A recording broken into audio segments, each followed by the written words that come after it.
नमस्कार, मैं डॉक्टर हर्षवर्धन पुरी। मैं एक सीनियर कंसल्टेंट थोरैसिक और लंग ट्रांसप्लांट सर्जन हूँ। आज जिस बीमारी की बात हम करेंगे उसको कहते हैं, छाती की बहुत ही कॉमन बीमारी है एस्परजिलोमा। एस्परजिलोमा क्या होता है? छाती के किसी फेफड़े के भाग में एक फंगस का बॉल बन जाना।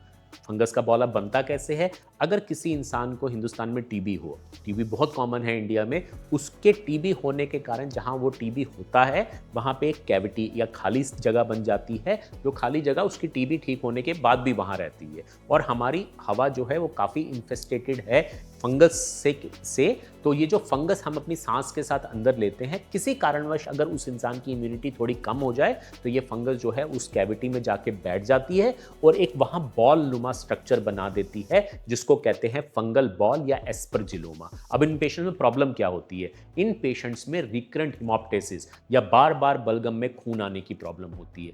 इन पेशेंट्स को कई तरीके की दवाइयाँ दी जाती हैं, ब्रोंकियोलाटरी एम्बोलाइजेशन कराया जाता है, कई तरह के ब्रोंकोस्कोपी मेथड से कंट्रोल करने की कोशिश की जाती है। बट मैं आपको बताता हूँ, एस्परजिलोमा में किसी भी मेथड से ब्लीडिंग को कंट्रोल नहीं किया जा सकता। उसको सिर्फ टेम्परेरी कुछ दिन के लिए रोका जा सकता है।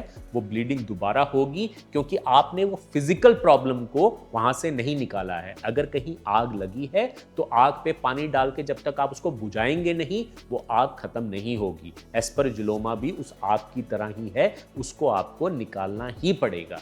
अब ये जो पेशेंट हमारे पास आते हैं, इनका हम सीटी स्कैन कराते हैं, जिससे हम देखते हैं कि वो कहाँ पे है एस्परजिलोमा, उसके आसपास का लंग कैसा है, कितने लंग का भाग हमें निकालना है। और दूसरा बहुत इंपॉर्टेंट इन्वेस्टिगेशन जो हम कराते हैं वो है ब्रोंकोस्कोपी। ब्रोंकोस्कोपी 3 चीज़ों के लिए कराई जाती है। पहली चीज़ कि अंदर से श्वास नलियों की जांच करने के लिए, दूसरा अंदर से बलगम को लेकर एडवांस टेस्टिंग करने के लिए, और तीसरी इंपॉर्टेंट चीज़ लोकलाइजेशन के लिए कि जिस फेफड़े के भाग में मुझे ये एस्परजिलोमा दिख रहा है, क्या ब्लड भी उसी श्वास नली से आ रहा है? ऐसा तो नहीं है कहीं और छोटी कोई और प्रॉब्लम पड़ी है, ब्लड वहां से आ रहा है, हमें लग रहा है एस्परजिलोमा यहाँ है, उसको निकाल दिया, ब्लड फिर भी आता रहा।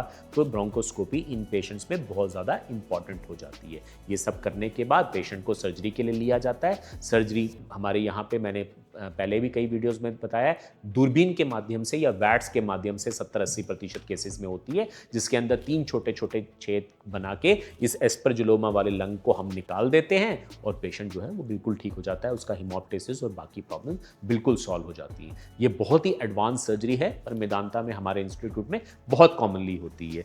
भारत में हमारा इंस्टीट्यूट इस सर्जरी को करने वाला सबसे बड़ा इंस्टीट्यूट है और मुझे लगता है कि अगर हम डाटा निकालेंगे तो शायद दुनिया में सबसे ज़्यादा एस्परजिलोमा के केसेस हमारे ही इंस्टीट्यूट में ऑपरेट होते हैं।